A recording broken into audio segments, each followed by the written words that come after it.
मजबूत है, इस मामले में हमारा नॉलेज ठीक ठाक है, तो आगे ऐसे संबंधित, जैसे मान लीजिए आतंकवाद ऐसा शब्द है जो हमेशा आपके उपयोग में आएगा, उग्रवाद, ठीक है ना, ये शब्दावलियाँ जो है हमेशा आपके उपयोग में आने ही वाली है, इसमें कोई इफर्ट नहीं है।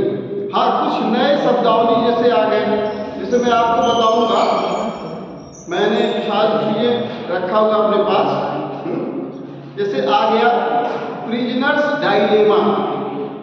प्रिजनर्स डायलेमा क्या है, ठीक है, एक शब्द में बस एक उसमें पूछ लेगा, और खासकर आपको पूरे पेपर्स में 4-5 ऐसे क्वेश्चन आते ही आते हैं जिसमें आप सोचते हो कि ये नई चीजें क्या आ गई है, ये नई चीज क्या है। तो इस तरह की कुछ चीजें आती हैं शब्दावलियां, इनके बारे में हम लोग चर्चा करेंगे। तो सबसे पहले आप लोग जान लीजिए एनसीए, न्यूक्लियर कमांड अथॉरिटी, ठीक है ना। एनसीए वास्तव में है क्या?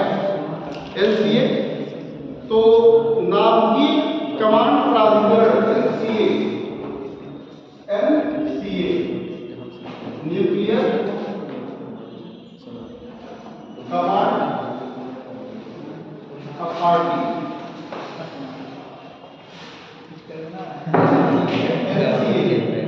नाभिकीय कमांड प्राधिकरण, नाभिकीय कमांड प्राधिकरण। इसको आप लोग थोड़ा सा जानना भी चाहें और लिखना भी चाहें, लिखते लिखते हम लोग समझेंगे भी इसको, ठीक है। लिखें, भारत की नाभिकीय कमांड प्राधिकरण, ये भी आ रहा होगा क्या? हाँ सर, मुझे लगता है सर साउंड बज रहा है। भारत की नाभिकीय कमांड प्राधिकरण, ये इसी कंपनी का साउंड है क्या? नहीं सर, सर ऐसा लगता है, महसूस होता है सर। भारत की नाभिकीय कमांड प्राधिकरण भारत के परमाणु हथियारों के कमान, नियंत्रण एवं संचालन से संबंधित है, एवं संचालन से संबंधित है।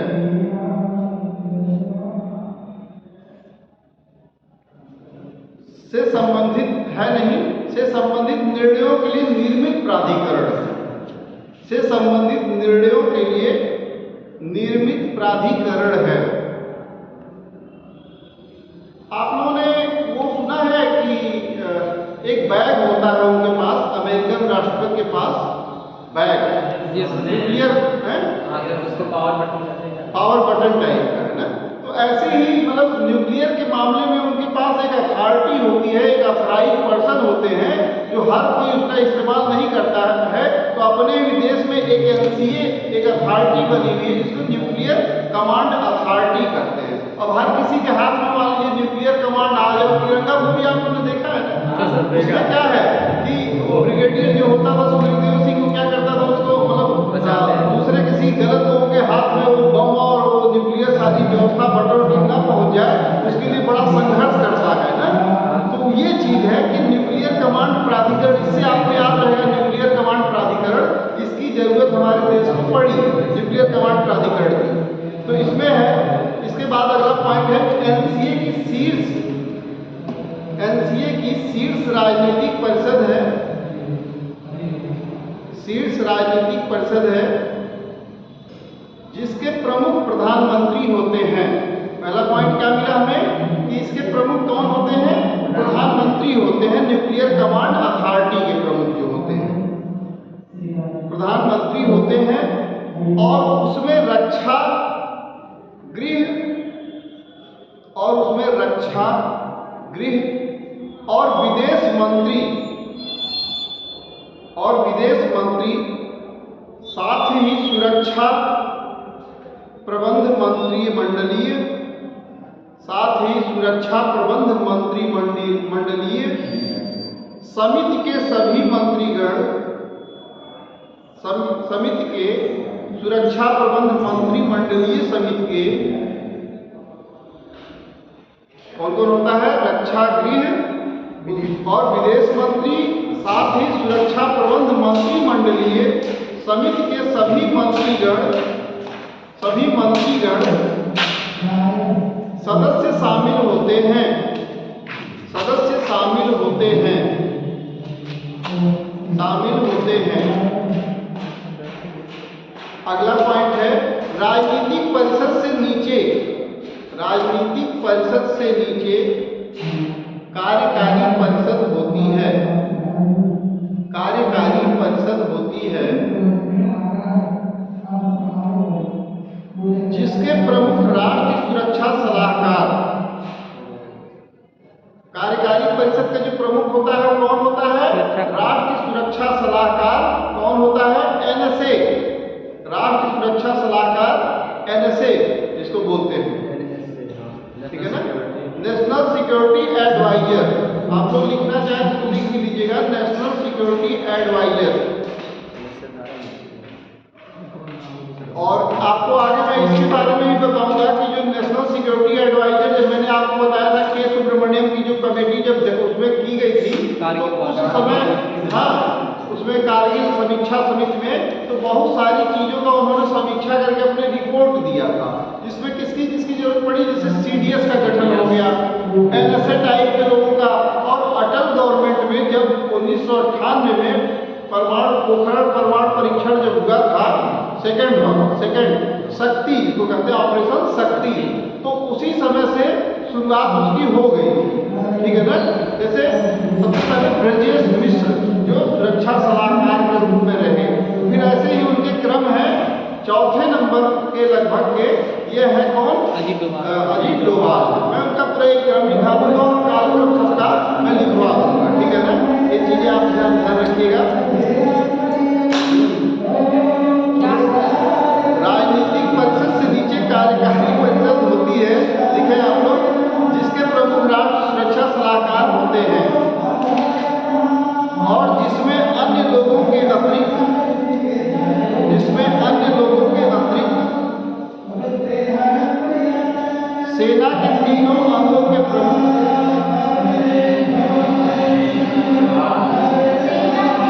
तीनों अंगों के प्रमुख,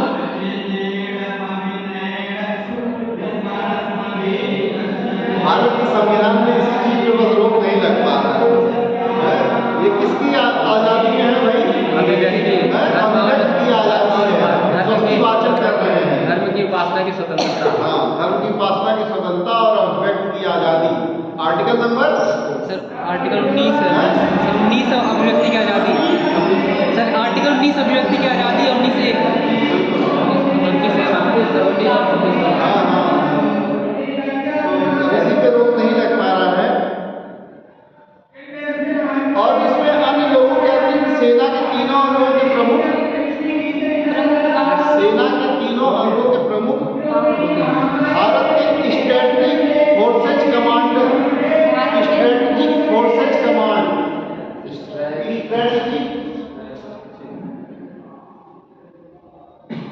स्ट्रेटेजिक फोर्सेज कमांड, कमांड के कमांडर, स्ट्रेटेजिक फोर्सेज कमांड के कमांडर इन चीफ, और कम से कम एक सितारा, एक 3 सितारा अधिकारी होता है, 3 स्टार ऑफिसर, एक 3 सितारा अधिकारी होता है, ठीक है। इसके बाद बात आती है nuclear triad, nuclear triad,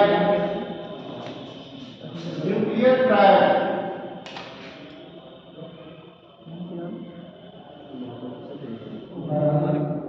triad, nuclear triad.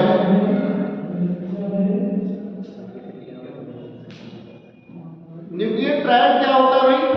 Nuclear triad देश की परमाणु हमले की क्षमता को संदर्भित करने के लिए न्यूक्लियर ट्रायड कंट्री भारत है अपने आप में। कैसे? जैसे भूमि आधारित, समुद्र आधारित, वायु आधारित, तीनों आधारित, जिसके पास हमला करने की शक्ति संपन्नता हो, ठीक है ना। न्यूक्लियर ट्रायड कौन है? जिसके पास वह कंट्री, वह देश जिसके पास तीनों लेवल से हमला करने के अलावा उनके पास वह हमला तो क्या किया जा सकता है,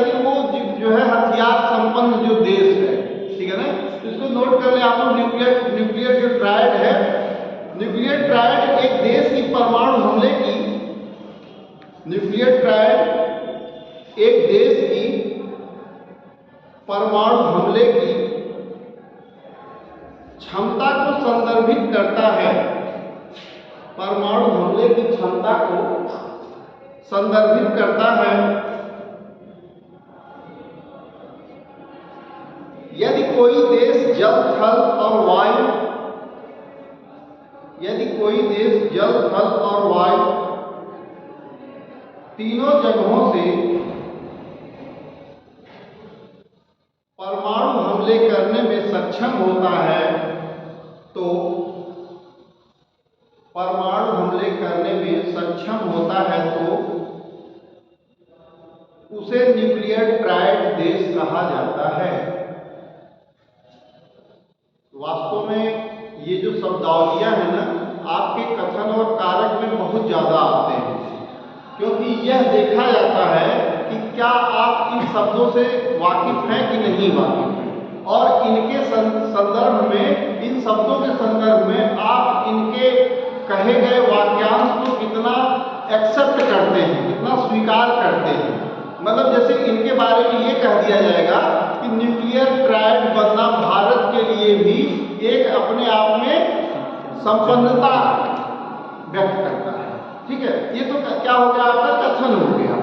अब इसके बाद उसका कोई एक पूरक दे देगा कारक के रूप में, पूरक सप्लीमेंट्री कोई सेंटेंस दे देगा, तो आपको ये देखना पड़ेगा कि न्यूक्लियर ट्रायड, पहले तो आप उससे वाकिफ होना पड़ेगा आपको कि न्यूक्लियर ट्रायड वास्तव में है क्या। ठीक है ना, न्यूक्लियर ट्रायड है क्या। फिर न्यूक्लियर ट्रायड को जो इस वाक्यांश को जो समर्थन कर रहा है, जो दूसरा कारक जो सब हुआ है सेंटेंस, वो समर्थन कितना कर रहा है। ठीक है ना, मान लीजिए कुछ और चीजें बताता है, या कुछ कभी कभी आता है कि कथन और कारक जो दिया रहता है, तो उसमें क्या होता है कि कथन भी गलत होता है और कारक भी गलत होता है। मान लीजिए कि यह कह दे कि भारत न्यूक्लियर ट्रायड नहीं है, बस इतना ही दे दे, भारत न्यूक्लियर ट्रायड देश नहीं है, और उसके बाद दूसरे देश के बारे में यह लिख दे कि पाकिस्तान न्यूक्लियर ट्रायड होने के बावजूद भी वह क्या है, अल्प विकासशील देश के रूप में है, या कुछ भी इस तरह से। तो यहाँ दोनों ही गलत हो जाएगा ना भाई जी सर, दोनों ही कथन और कारक दोनों गलत हो जाएगा, क्योंकि अल्प विकासशील भी नहीं है और वो न्यूक्लियर ट्रायड भी उतना उपयुक्त रूप से नहीं है जितना शक्तिशाली भारत आज के डेट में तीनों स्थल से, तीनों लेवल से जितना शक्तिशाली है, प्रहार करने में सक्षम है, अटैक करने में। ठीक है ना, तो इसमें जो है भूमि आधारित लिखते हैं आप लोग, भूमि आधारित, भूमि आधारित। अब इसको हमें ये भी तो दिखाना पड़ेगा कि कहाँ कहाँ से आधारित, हम कहाँ कहाँ से संपन्नता रखते हैं। ठीक है, तो भूमि आधारित अग्निफाई, अग्निफाई, अग्निफाई, अग्निफाई, SLVM Sagarika, Sagarika, SLVM short क्या है, शॉर्ट लैंगिट्यूड ये सर बीएम मतलब ballistic missile, short longitude, short level, short SRBM भी आप लिख सकते हैं, शॉर्ट रेंज बैलिस्टिक मिसाइल। ठीक है, तो शॉर्ट SRBM लिख दीजिए, शॉर्ट रेंज बैलिस्टिक मिसाइल क्या है, सागरिका K-15, K-15, हाँ K-15, K-15, cruise, cruise BrahMos supersonic आर, क्रूज, ये क्या है, क्रूज टाइप की मिसाइल है ना, क्रूज ब्रह्मोस सुपरसोनिक आर, ब्रह्मोस सुपरसोनिक आर। इसके बाद है समुद्र आधारित, भारत इन स्तर से कैसे कैसे डेवलप्ड है अपने आप में, उसको दर्शाइए। समुद्र आधारित क्या है, इसमें अरिहंत श्रेणी की पनडुब्बी, अरिहंत श्रेणी की पनडुब्बी। फिर है वायु आधारित, वायु आधारित, जिसमें आप लोग जानते हैं एयर वेव्स जो है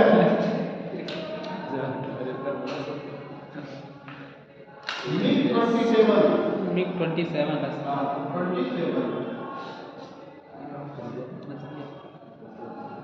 अच्छा, उड़ता हुआ ताबूत किसको बोलते हैं भाई? मिग 29, मिग 27 इसी बताइए। उड़ता हुआ ताबूत किसको नहीं कहते? मिग 29 है सर। हाँ, मिग 32।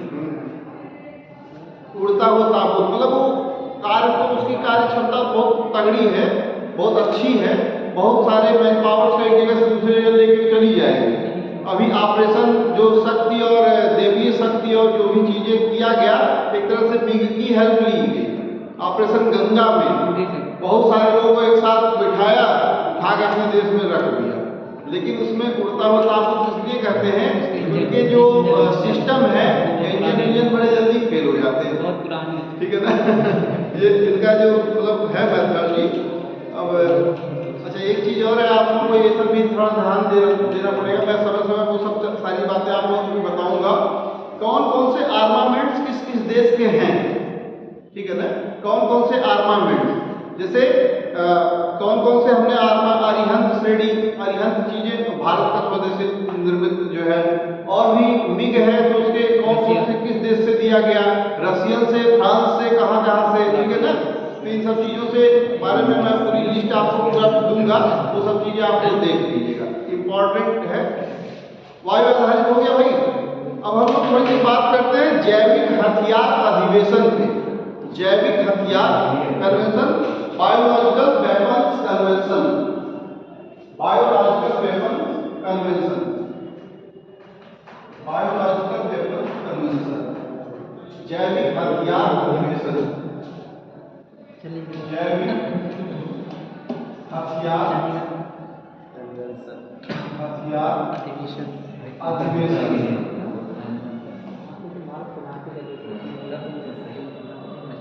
जैविक और रासायनिक हथियार दोनों के बारे में आपको जानना है, और जानने के साथ साथ इनके कौन कौन से कन्वेंशन हुए थे। Biological weapons convention, BWC, biological weapons convention, English में लिख दे क्या, बायोलॉजिकल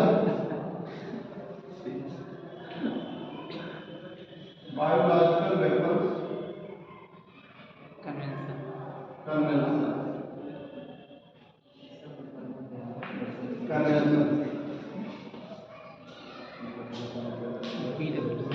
इसमें थोड़ा सा लिखेंगे भी और सुनेंगे भी, जानेंगे भी। यह सामूहिक विनाश के हथियारों को,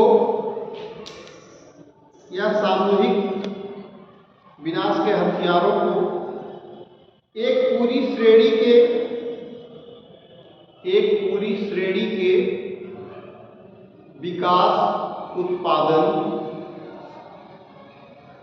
और संग्रहण को प्रतिबंधित करने वाली, संग्रहण में संग्रह करने की जो हुआ है, ठीक है ना, संग्रह करना, इकट्ठा करने को, ठीक है ना, संग्रहण को प्रतिबंधित करने वाली पहली बहुपक्षीय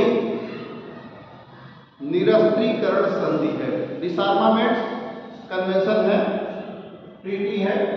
कौन सी? BWC। डिसआर्मामेंट पहले। अच्छा सर, डिसआर्मामेंट ट्रीटी पता है?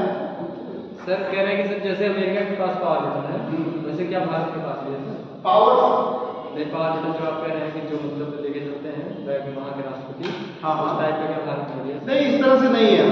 यहाँ पे बाकायदे अपने, अभी आपको मैंने बताया कि मंत्रिमंडल बाकायदे समूह होता है, इसमें गृह और रक्षा मामलों के जो इनके इस संबंधित मिनिस्टर्स होते हैं, फिर इनके जो है रक्षा से संबंधित एक समिति गठित होती है। रक्षा समिति का जो प्रधान अध्यक्ष होता है वो कौन होता है? NSA, ठीक है ना। कौन है NSA इस समय? अजीत डोभाल। अजीत डोभाल। तो इस तरह से इनका बाकायदे एक समूह होता है। अच्छा, जो भारत के प्रधानमंत्री को क्या कहते हैं, आपातकालीन स्थितियों में भारत के प्रधानमंत्री को सलाह देते हैं कि ऐसी स्थितियों में क्या होना चाहिए, ठीक है। आपकी सुरक्षा के बारे में भी अगर ऐसी कोई समस्या आ जाती है, मान लीजिए आकस्मिक, तो ऐसे ही लोगों को बुला के तत्काल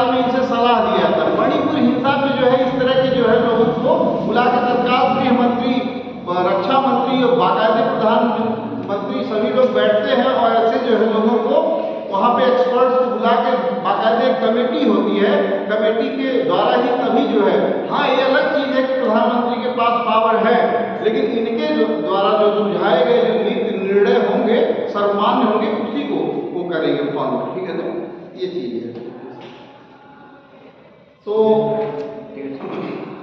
इसमें लिख लें, यह सामूहिक विनाश के हथियारों की एक पूरी श्रेणी के विकास, उत्पादन और संग्रहण को हथियारों का एक पूरी सीरीज के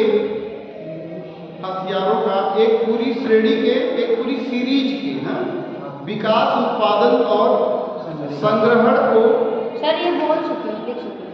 अच्छा हो गया, संग्रहण को प्रतिबंधित करने वाली पहली बहुपक्षीय निरस्त्रीकरण संधि है, डिसआर्मामेंट ट्रीटी है। BWC 26 मार्च, बायोलॉजिकल वेपन्स कन्वेंशन 26 मार्च 1975 को लागू हुआ। बहुत इंपॉर्टेंट है, इसको लिख लीजिएगा, आप लोग मार्क कर लीजिएगा इसको। कब हुआ? 26 मार्च 1975। और एक चीज और है, आप लोगों के जो ये कालक्रम घटनाक्रम है, जैसे एनपीटी का गठन हुआ भाई 1968 को, ठीक है ना, एनपीटी। इसके बाद BWC 1975, ये सभी कालक्रम एक स्तंभ में, एक उसमें आपको दे देगा कालक्रम घटना और दूसरा में जो है आपका ईयर्स दे देगा, तो उसको आपको मैच करना पड़ेगा। तो ये भी बड़ा इंपॉर्टेंट है आज के समय में, इन सब चीज़ों को हमें ध्यान रखेंगे। भारत ने 1973 में अधिवेशन पर हस्ताक्षर किए,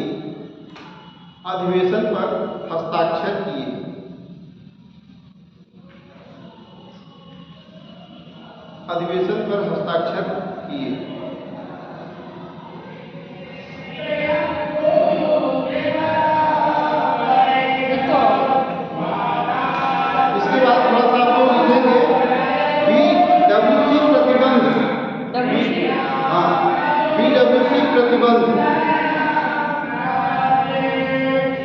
BWC प्रतिबंध, इसमें कुछ बिंदु आप लोग लिखेंगे, विकास, संग्रहण, डेवलपमेंट, कलेक्शन, ठीक है ना, और अधिग्रहण में मतलब कब्जा करने की, अपने आधिपत्य में करने की,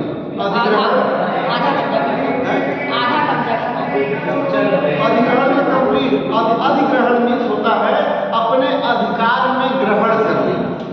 अधिग्रहण मीन्स अधिकार में ग्रहण कर लेना, अधिग्रहण का जो अधि है क्या है, एक उपसर्ग, अधि, तो अपने अधिकार में ले लेना है। अधिग्रहण, प्रतिधारण और उत्पादन, बहुत ही क्लिष्ट हिंदी आता है आपके क्वेश्चन आंसर जो पूछते हैं आपके पेपर्स में, ऐसी इस समय क्लिष्ट हिंदी आ रही है कि हिंदी कहते हैं ना कि जिन बच्चों ने ये कह दिया कि हम हिंदी मीडियम के स्टूडेंट हैं, उनको ऐसे झेल जाना पड़ता, आप समझ लीजिए। तो आप उसको मिक्सअप नहीं कर सकते, अगर आपने कहीं से मिक्सअप किया तो जब आप मेंस में लिखते हो ना, उसमें भी आपके मार्क्स कट जाते हैं। शुद्ध हिंदी वहाँ भी लिखना, शुद्ध हिंदी आपको लिखना है। अगर आप इंग्लिश मीडियम के हैं तो इंग्लिश ही लिखिए, और हिंदी मीडियम के तो हिंदी ही लिखिए, ये भी है वहाँ पे एक बड़ी उसके फैक्ट के बारे में है, जान लीजिए। प्रतिधारण और उत्पादन जैविक अभिकर्मकों और विषाक्त पदार्थ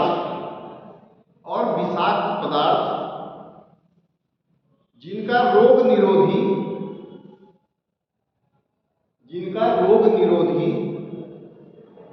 सुरक्षात्मक या अन्य शांतिपूर्ण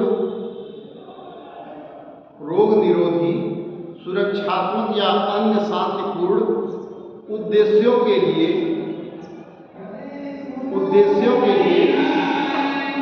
कोई औचित्य नहीं है। अगले पॉइंट के रूप में मैं इसको भी बता देता हूँ, थोड़ा सा आपको पहले लिख लें। हथियार, उपकरण और वितरण और डिलीवरी वाहन जो शत्रुतापूर्ण उद्देश्यों के लिए, अच्छा चलिए, हथियार वितरण और डिलीवरी वाहन जो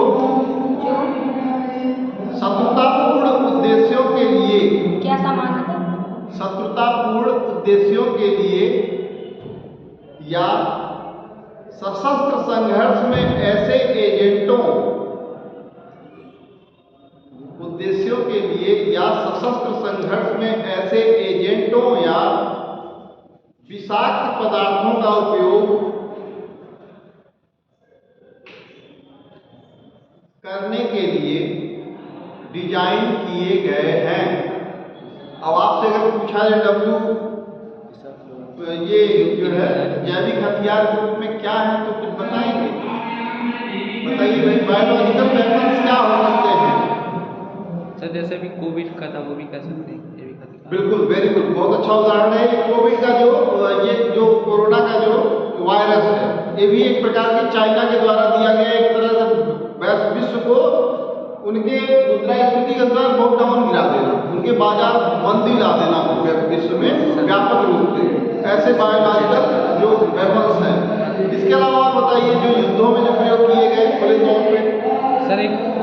सर जब परमाणु हमला हुआ था उसके बाद जो लोग जब जन्म ले रहे थे तो उनके मतलब सही नहीं, रासायनिक कारणों की वजह से मैं आपको बताता हूँ, एंथ्रेक्स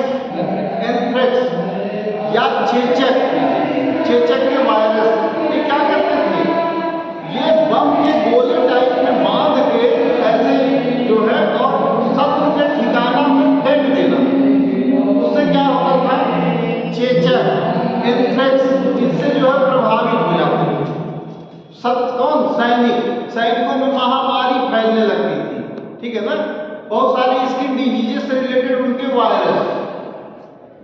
आप लोगों ने एक चीज और सुना होगा, बॉर्डर पे जो हनी ट्रैप वाली जो मामले थे, हनी ट्रैप वाली बॉर्डर पे, मतलब एक तरफ से दूसरे तरफ जो है क्या करना, ऐसे ग्रसित HIV पॉजिटिव लोगों को इंट्रोड्यूस कराना बॉर्डर एरिया में, ठीक है ना, ये है।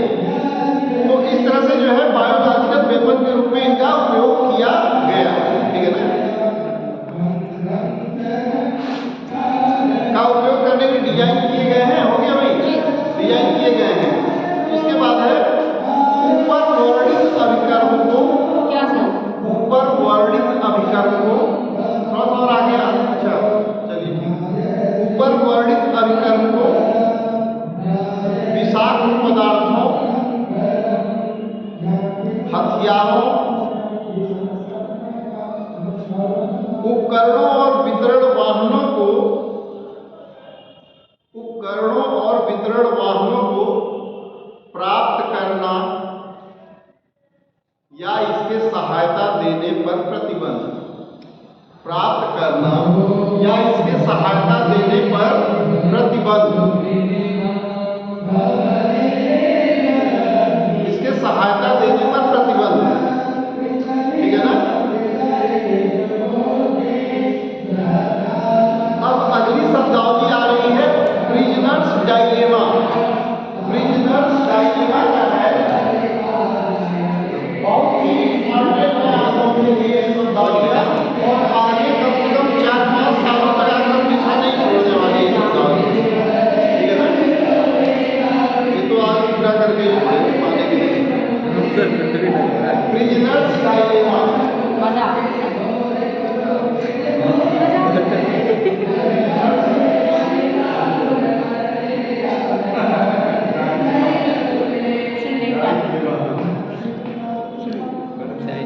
Prisoners dilemma. सर ये क्या है? बताता हूँ, बड़ा इंपॉर्टेंट चीज है ये। प्रिजनर्स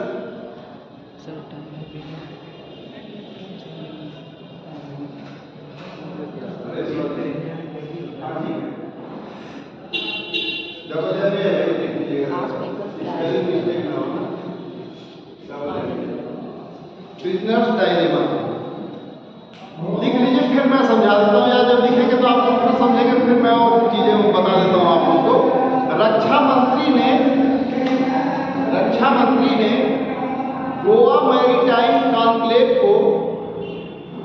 गोवा मैरीटाइम कॉन्क्लेव को संबोधित करते हुए मैरीटाइम कॉन्क्लेव को संबोधित करते हुए प्रिजनर्स डायलेमा की अवधारणा का उल्लेख किया। प्रिजनर्स डायलेमा की अवधारणा का उल्लेख किया।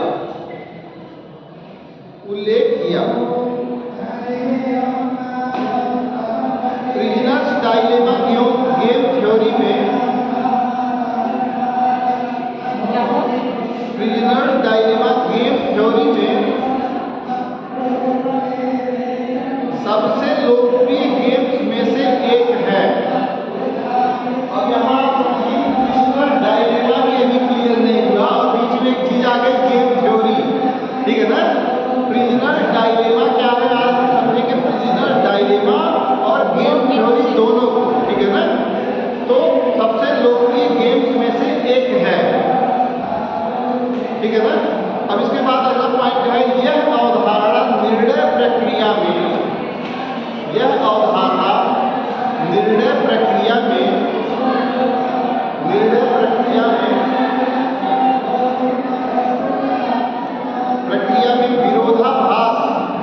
विरोधाभास मीन्स दुविधा की स्थिति है। विरोधाभास या दुविधा की स्थिति है। इसमें दो व्यक्ति अपने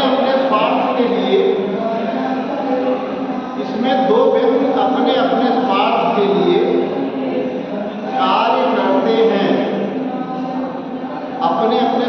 के लिए कार्य करते हैं।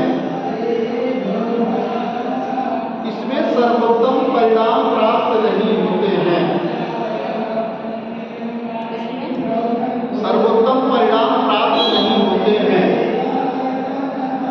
अब आप समझ लीजिए कि जब दो व्यक्ति, मान लीजिए दो व्यक्ति, एक टीचर आ गए और एक स्टूडेंट।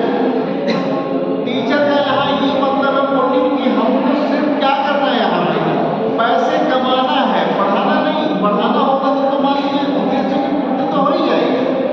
अगर टीचर ये सोच ले कि हमको सिर्फ यहाँ आना है, किसी तरह से टाइम पास करना है और पैसे कमा के यहाँ से निकल जाना है, ठीक है।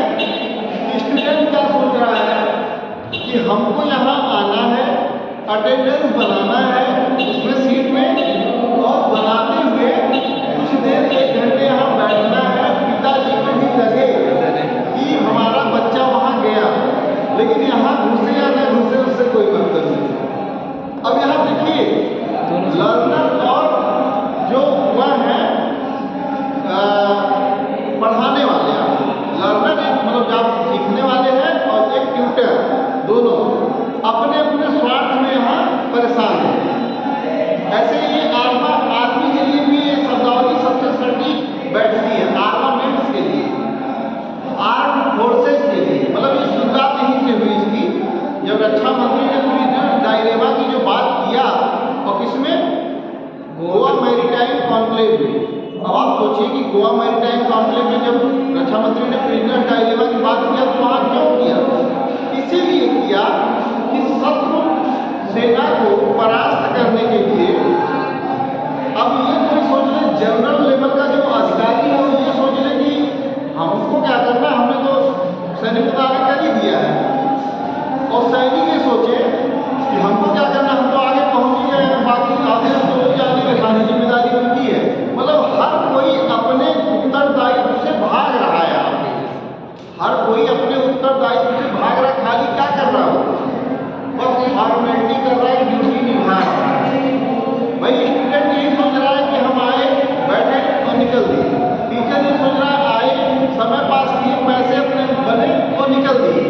तो यहाँ हमारे उद्देश्यों की पूर्ति तो होनी नहीं है, यहाँ हमारे उद्देश्यों की पूर्ति भी नहीं होनी है, और यहाँ विरोधाभास मतलब दुविधा की स्थिति उत्पन्न हुई है। दुविधा की स्थिति यह उत्पन्न हुई है कि अगर मान लीजिए हमसे कोई आता है बाहर से ये कह देता है कि सर जरा इन लोगों का टेस्ट ले लीजिएगा, तब तो दुविधा की स्थिति उत्पन्न तो होगी ना।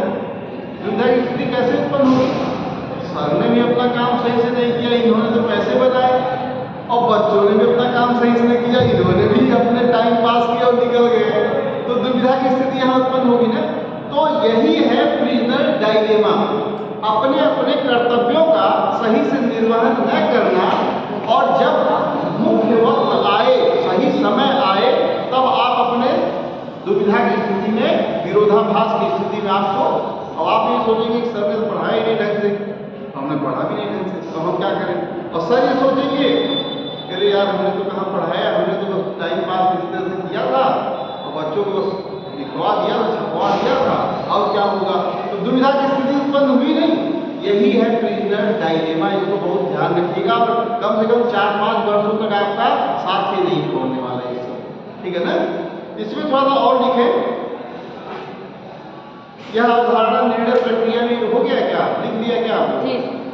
विरोधाभास दुविधा की स्थिति है, इसमें दो व्यक्ति अपने अपने स्वार्थ के लिए, ये भी हो गया क्या, कार्य करते हैं, इसमें सर्वोत्तम परिणाम प्राप्त नहीं होते, ठीक है।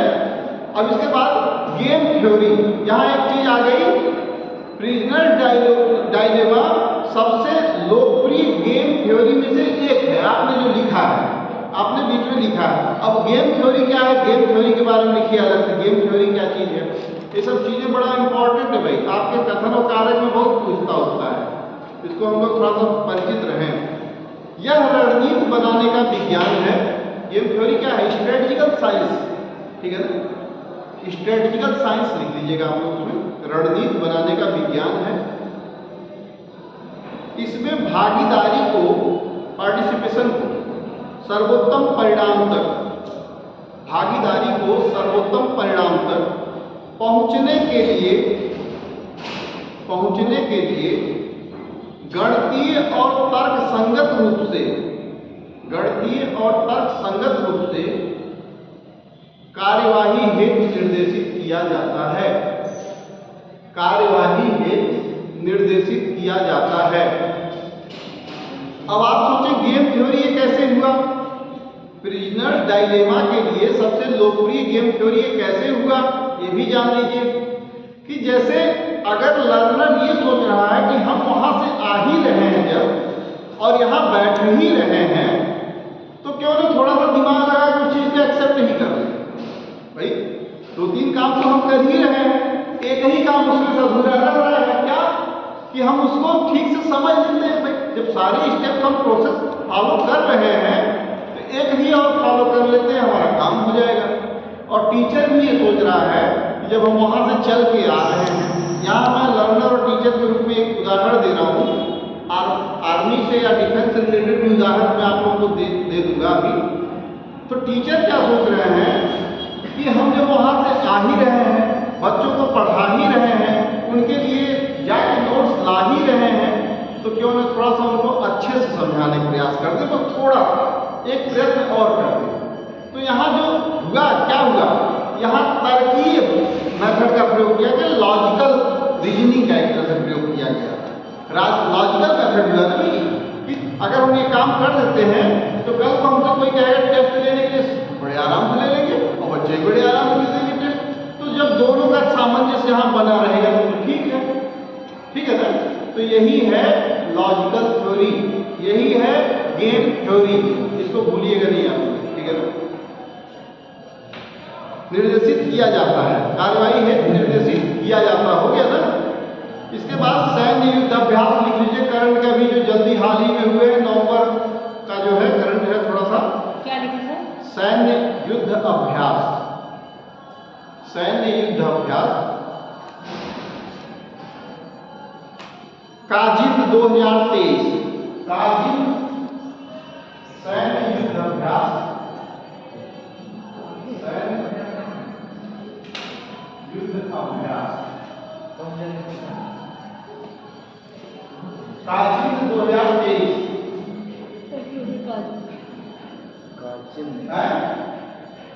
काजिन ये किसके बीच में होगा भाई, यह भारत कजाकिस्तान के मध्य इंपॉर्टेंट युद्धाभ्यास है, इधर के इस 6 माह के अंदर वाले हैं। मतलब आप समझें कि जून से जुलाई से लेकर और दिसंबर के मध्य में होने वाले लगभग यह भारत कजाकिस्तान के मध्य आयोजित किया जाने वाला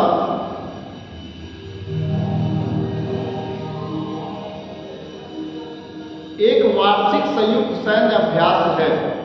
इसका एक चीज और है, इसको याद कैसे करेंगे, KAZIND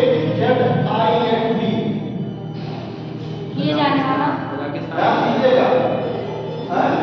काजिन मीन्स ये कजाकिस्तान और इंडिया, काजिन ऐसे हमें याद करेगा, ठीक है ना। काजिन 2023 कहीं भी पूछ ले आपसे, यह भारत कजाकिस्तान के मध्य आयोजित किया जाने वाला एक वार्षिक संयुक्त सैन्य अभ्यास है, जो वर्ष में एक बार होता है, ठीक है ना। जाने वाला वार्षिक संयुक्त सैन्य अभ्यास है। कभी कभी पूछ लेता है काजिंद 2023 में काजिंद युद्धाभ्यास कब हुआ, ठीक है ना। तो आपको माह वगैरह पूछा जाता है, फला 2023 जून फला, दिसंबर फला, सितंबर फला, ये सब चीजें, ठीक है ना। तो ये सब चीजें हम लोगों को ध्यान रखना पड़ेगा। लगभग अगस्त में सितंबर अक्टूबर के लगभग में हुआ एक वार्षिक संयुक्त सैन्य अभ्यास है। अलग अलग जगहों पे इसका एक हुआ है। मित्र शक्ति इसके बाद है 2023, मित्र शक्ति 2023। यह भारत और श्रीलंका के बीच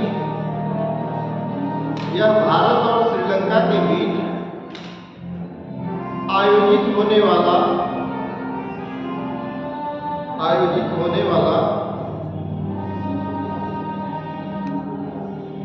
एक संयुक्त सैन्य अभ्यास है, एक संयुक्त सैन्य अभ्यास है।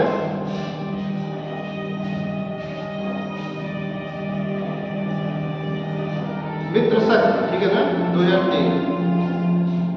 इसके बाद है वज्र प्रहार, वज्र प्रहार युद्ध अभ्यास। यह भारतीय थल सेना और अमेरिकी सेना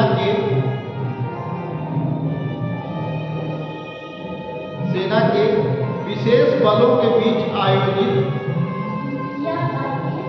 भारतीय थल सेना और अमेरिकी सेना के विशेष बलों के बीच आयोजित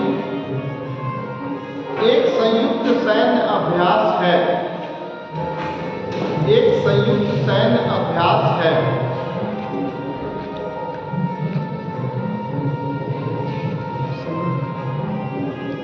सैन्य अभ्यास है। अच्छा, हमने एक चीज और बताया था, जो भारत का जो परमाणु सिद्धांत है, भारत के जो परमाणु सिद्धांत की जो विशेष बातें हैं, उसको भी आप लोग जान ले, लिख ले आप लोग। भारत के परमाणु सिद्धांत में निम्न बिंदु शामिल हैं। कौन कौन से बिंदु शामिल हैं इसमें? परमाणु सिद्धांत में कुछ इनमें बिंदु शामिल हैं।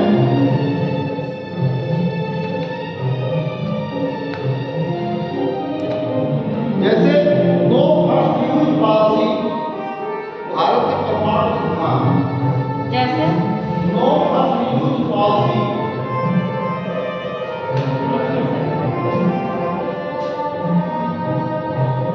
भारत के परमाणु सिद्धांत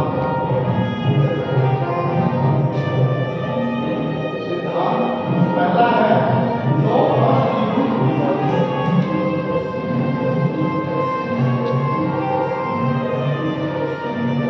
पॉलिसी।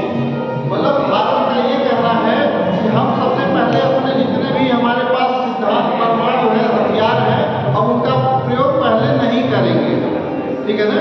उसके बाद है अगला point, nuclear command authority, nuclear command authority. दूसरा क्या है? न्यूक्लियर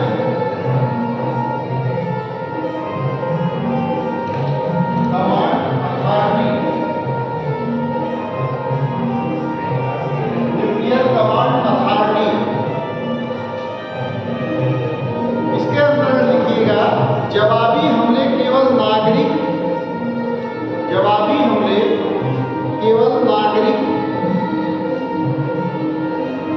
राजनीतिक नेतृत्व द्वारा अधिकृत होंगे। अगर इसमें राजनीतिक नेतृत्व का उसमें न हो, अगर मतलब हस्तक्षेप, तो आप जानते हैं कि आर्मी वाले बहुत तेजी से डिसीजन लेने में सक्षम होते हैं। उनका सिर्फ यही चीज है कि एक बार हमको छोड़ दो बस पाकिस्तान की तरफ, फिर देखो। लेकिन अगर हम आर्मी को इस तरह से छोड़ दें तो तानाशाहों में और हमारे यहाँ कोई अंतर नहीं रह जाएगा। जहाँ सिर्फ आर्मी ही निर्णय लेती है वहाँ क्या होता है, तानाशाही का विकास होता है, जन्म होता है। जैसे आप बगल में म्यांमार में देख लीजिए, अभी आर्मी ने क्या किया, वहाँ तानाशाही के रूप में, तानाशाह के रूप में है, उनको क्या किया है, यही कि दिल्ली की पढ़ी हुई जेएनयू की आंग सान सुई का उसको क्या किया, बंधक बना लिया, एक तरह से नजरबंद कर दिया। बंधक मतलब नजरबंद कर दिया है कि आप अपने रिजर्व रहिए, आपका कोई यहाँ पे पॉलिटिकल वर्चस्व नहीं आप बना सकते, आप किसी प्रकार की कोई संस्था नहीं बना सकते, कहीं आप भड़काऊ भाषण नहीं दे सकते। आपकी जो स्वतंत्रता है वो पूरी तरह से यहाँ मतलब समझ लीजिए स्वच्छंदता जो है आपकी स्वतंत्रता के रूप में बनाई जा रही है। स्वतंत्रता पर भी जो है इन्होंने पाबंदी लगा रखा है। अच्छा, एक चीज है, आपको स्वतंत्रता और स्वच्छंदता के बारे में अंतर जानते हैं कि नहीं? स्वतंत्रता और स्वच्छंदता, स्वतंत्रता वह है जो किसी नियम कानून और तौर तरीके के दायरे में आके हम काम करते हैं, स्वतंत्र हैं।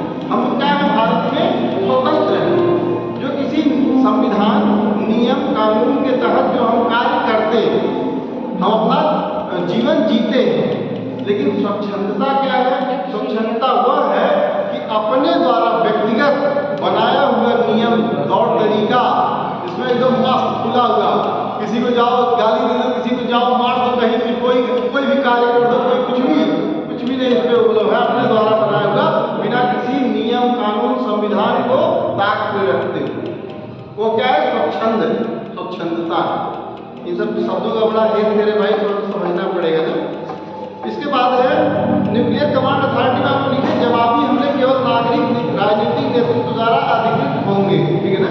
इसके बाद है गैर परमाणु हथियार वाले राज्यों के, अगला पॉइंट, गैर परमाणु हथियार वाले राज्यों के खिलाफ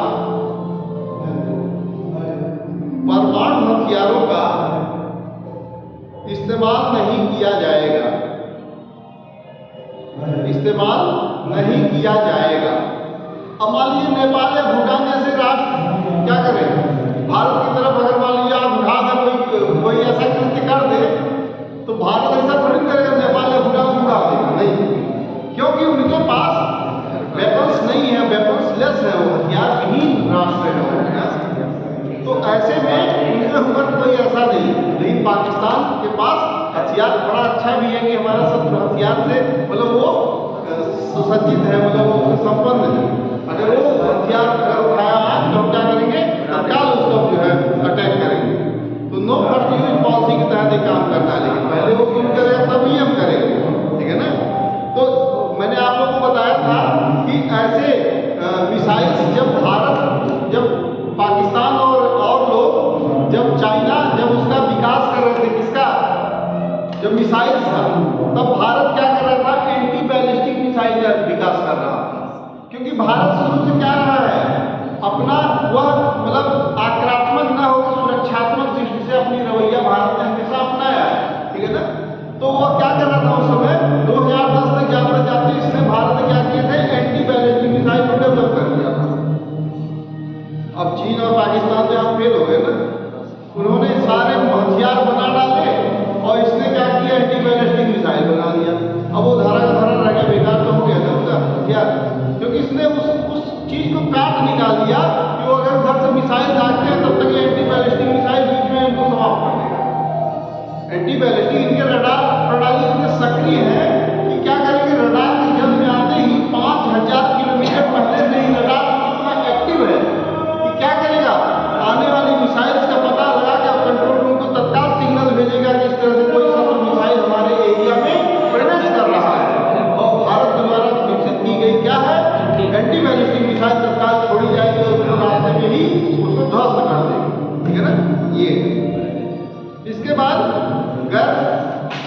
है बड़े पैमाने पर जवाबी कार्यवाही करने के लिए, बड़े पैमाने पर जवाबी कार्यवाही करने के लिए।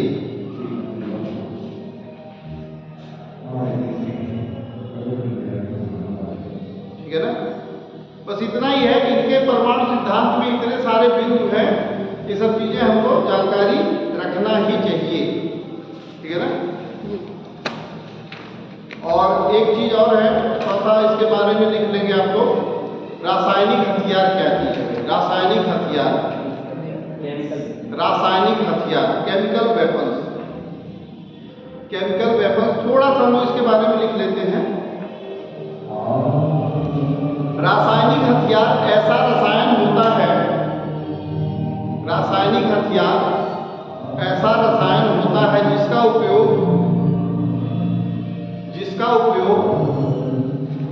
किसी को जानबूझकर मारने या नुकसान, जिसका उपयोग किसी को जानबूझकर मारने या नुकसान पहुंचाने के लिए किया जाता है, किया जाता है। विषैले रसायनों को हथियार बनाने के लिए,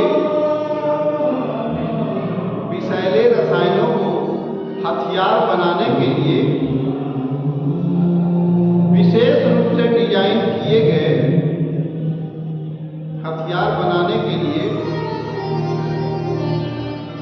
विशेष रूप से डिजाइन किए गए उपकरण भी इसके अंतर्गत आता है, इसके अंतर्गत आता है।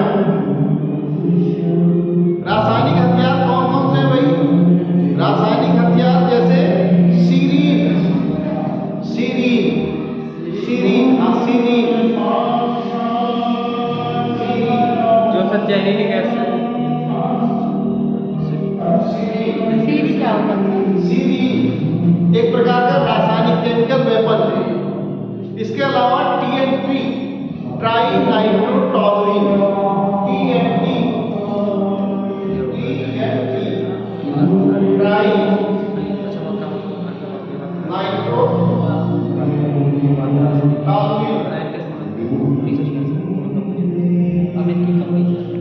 TNT, ये बहुत ही घातक और खतरनाक हथियार होते हैं, रासायनिक हथियार होते हैं। ठीक है ना? जैसे ऐसे रसायनों को छोड़ने के बाद पूरे शरीर में फफोले पड़ जाते हैं एकदम। हाँ, और वो भी है मस्टर्ड गैस। ठीक है? मस्टर्ड गैस, उससे क्या होता है? सांस फूलने लगती है, सांस की बीमारी, दमा दमा घोटू, गला घोटू टाइप का होने लगता है, सांस फूलने लगती है। Mustard gas, mustard gas, mustard gas, mustard gas. Phosgene, phosgene क्या होता है पता है आपको? फास्जीन क्लोरोफॉर्म को जब सूर्य के प्रकाश की उपस्थिति में उसको खोलते हैं तो फास्जीन का रूप ले लेता है। फास्जीन जो है उसके सूंघने में बेचुमा नहीं जाता है, बेहोश नहीं होता है, मर जाता है। क्लोरोफॉर्म को जो है गोला बना के दाग दिया जाए कहाँ? शत्रु के क्षेत्र में, जहाँ शत्रु की पूरी सेना इकट्ठी है और धूप का समय है, तो जब वो दगेगा वहाँ पे फूलेगा तो धूप के संपर्क में आएगा, धूप के प्रकाश के संपर्क में सूर्य के, वहाँ पे फास्जीन गैस बना लेगा और मर जाएगा। ठीक है ना? तो ये क्या हुआ? ये तो मिसाइल और रॉकेट और दुनिया बम से भी बढ़िया हुआ ना, लेकिन इस पे रोक लगा। मैं इस पे आप लोगों को आगे चर्चा करूंगा कि कौन कौन से इस पे कन्वेंशन में कब कब इस पे रोक लगाई और कौन कौन सी विशेष बड़ी घटनाएं कहाँ कहाँ घटी। ठीक है? ये सब चीज़ों के बारे में हम लोग चर्चा करेंगे। तो आज के लिए इतना ही।